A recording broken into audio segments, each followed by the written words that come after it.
listening to Dr. Troy Munson's Words of Radiance. Now here is Dr. Munson.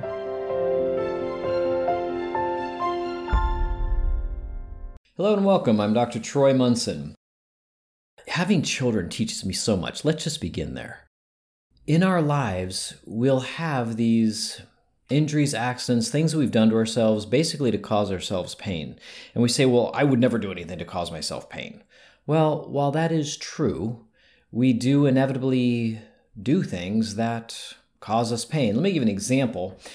I'll bet if you're of any decent age, meaning like over the age of 30 or 40, even over the age of 25, you have probably used a knife to cut, I don't know how many vegetables or tomatoes or your food or whatever you've done. If you cut yourself with a knife, we'd ask, do you not know what you're doing? Well, yes, of course I know what I'm doing. Okay, then why did you cut yourself? Well, I didn't. It was an accident. I am amazed now that when I use a knife, there is a thought that runs through my head because I monitor my own thoughts and I'm very interested and observant of what's going on inside my head or inside the brain that happens to be on top of this particular body that I'm inhabiting. But as I watch these thoughts, as I become very observant, the last time I cut myself, I remember thinking clearly that I'm going to cut myself. And then when I did, I was just thinking, I was in awe. This is, I could say it's stupid, but you know what? It happened. And it was there to teach me something. And I realized instantly what I had done. I had let one of these slippery little eels of a thought through, and I didn't stop it. And so I give that at least insight into you to begin to watch. Now, I've had folks that have said, well, I've watched and I don't have anything like that and I still hurt myself. And I said, well, then you have an anti-me thought running at a much deeper level that is technically not even conscious thought, which is a bit more of a difficult situation. Not that you can't undo it, because you can, but you're going to have to work at it a little bit more diligently than the average person. And so all of this because I was listening to somebody tell me about an accident or injury they had, and I immediately thought, wouldn't it be fascinating if before we started our vehicle, a little, I don't know, voice came on, kind of like in the 80s and 90s when they tried to have voice activation like, doo, your seatbelt is unbuckled. Or whatever it was that, these voices in cars that they quickly did away with because like, this is annoying, somebody telling me to buckle my seatbelt. So that didn't last very long, but it was kind of hilarious.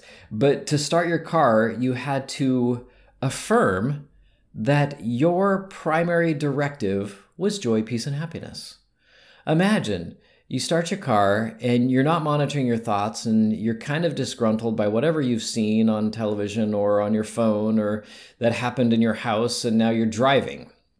And because you have a significant amount of negativity in your mind running, you don't realize that you're now pulling a negative situation into your life experience.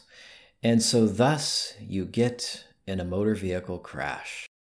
Now, I'm not calling it an accident because as Kung Fu Panda taught us, there are no accidents. And if that is true, if God has never lost control, if he has always been in control, and he may allow things only because we have power and he knows that we cannot be harmed in the spiritual, which is the most important. Yes, you can harm a body, you can maim a body, you can lose a body. But you, who is the life that is underneath of it, can never be lost, can never be harmed, can never be changed in any way, shape, or form. So, that being true, and you're welcome to contemplate that and say it's not. It doesn't bother me if you don't believe it's true, by the way. You may have your own beliefs. You're entitled to those. However, if we begin to realize that I have tremendous power and that I can do anything and I can experience anything, then I have to acknowledge that everything that I allow to happen to me, I have actually done just that. I have allowed it.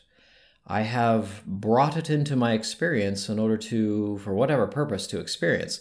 Now, some of it seems quite silly, but because it is just your game, so to speak, is it really silly? Imagine if our knives, before we could pick them up and touch them, they said, you have to tell me that your primary objective is joy, peace, and happiness. But what if I want to cut my finger? Well, okay, as long as you're conscious about it, go right ahead. I just keep thinking it would be hilarious because my son is now learning to drive. And because he's learning to drive, I have kind of ingrained him at the beginning of our drives. I sit there and I say, what would you like? And he is Johnny on the spot. Joy, peace, and happiness. Excellent. Drive on, my friend, I tell him. And so it's kind of like everything. What if we did that with everything in our life? We began to reaffirm over and over and over that our prime directive is to have a life filled with joy, peace, and happiness. It literally is that simple. Now, if you've caught my other podcasts where I've talked about how do we go through this process of undoing negative thinking, yes, you can do the actual two-step process, which is to acknowledge the thought you're thinking about. Like I had mentioned, driving on a road and thinking, what would it be like to pull into oncoming traffic? And of course, at that moment, I'm thinking, are you insane? Is that what you would like?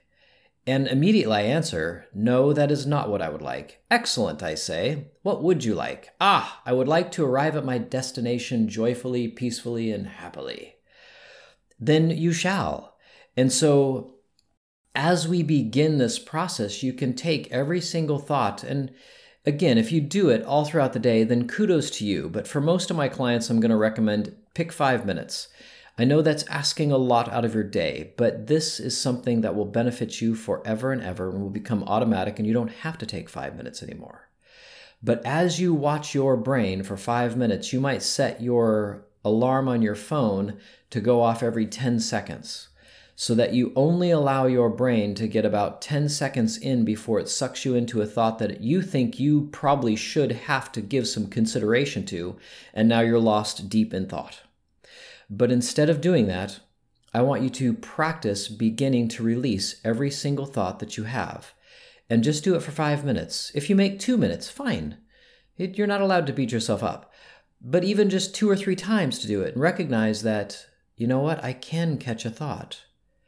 I can simply watch my head and simply let go of each specific thought that the brain is trying to sell me on that I really don't have to pay attention to if I don't want to.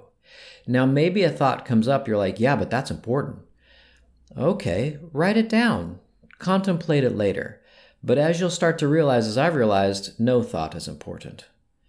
Every thought that I think I need to think about, or every situation I think I need to prepare for, or every plan that I must make for the possible inevitability of something or the possibility of something happening is just about as meaningless as it gets. Because most of the things we think about are not going to happen.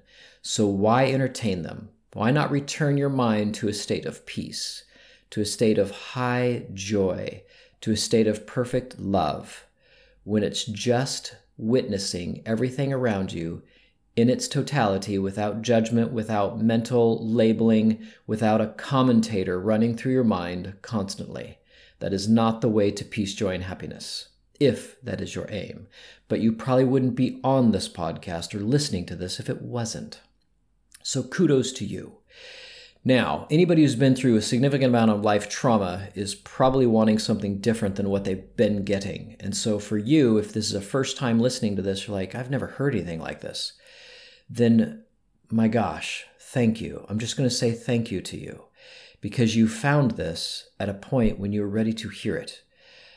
Sometimes I wish I were ready to have heard it decades ago, but I wasn't. These are things that I had to go through until finally got to the point, like you, where I knew that I didn't want what I did or what my brain did all the time and didn't want to listen to that anymore because it made me deeply unhappy. I'd already experienced unhappiness at a much deeper level. I didn't want that anymore. I've done that, been there, done that, don't want it anymore. So now as my life revolves around joy, peace, and happiness, and watching beautiful, amazing things come into my life all the time, yes, I can definitely tell you from experience that this is way better than the other. But with that, I don't mind that you don't take my word for it, that you experience the negativity and the pain and suffering enough to where you say, you know what? I got it. I think I'm done with that. I think I'm going to do something else. Great. This is your way to do it. And the way to it is high levels of observation, of being aware, of watchfulness, of simply seeing what your brain is doing and actively asking, is this that I'm thinking about really what I want to experience? Because if we have tremendous power and thoughts are all doing something, then everything you're thinking about is going to do something in your life. Now, do you want it to be negative, or do you want it to be incredibly loving, positive, joyful, peaceful, and have profound effect on all of your friends and family in the most positive, loving way possible? Then you'll want to start practicing these things. And the life that you want does depend on it. Now, life is going to go on whether you like it or not. You're going to eventually leave this body as well as me, and you're going to continue to be life, love, joy, peace, knowledge, wisdom, eternity in yourself forever and ever. But how much suffering do you really want in this particular life? How much do you really need? I hope that you decide quickly that I think I've had about enough. And I hope you do it at a younger age than I did, and begin to celebrate life every day, all day, like I do. It is truly magnificent and awesome if you'll just notice it. If you've missed it, well, then this is your opportunity to have a do-over and redo it. So we started out thinking, wouldn't it be nice if every act we did, everything we did, we had this little voice that said, what would you like? And you said, joy, peace, and happiness. And it said, well done, good and faithful son, daughter. That's what that voice will start saying. And you'll get that reminder more and more and more. And as you pay attention to it more and more, it will come more frequently and more effortlessly until you finally find yourself in the most amazing life you could have ever imagined. Moving with love, moving with the Spirit, moving with people around you and healing them with simply a presence or a word or a look, because you'll wield that much power, because there won't be any ego left. And the ego is based on fear. And as we let go of that fearful voice and give way to the most loving voice that's deep within us, we get to walk around in absolute, abject ecstasy, which is awesome. I'm just going to say. Until next time, I'm Dr. Troy Munson.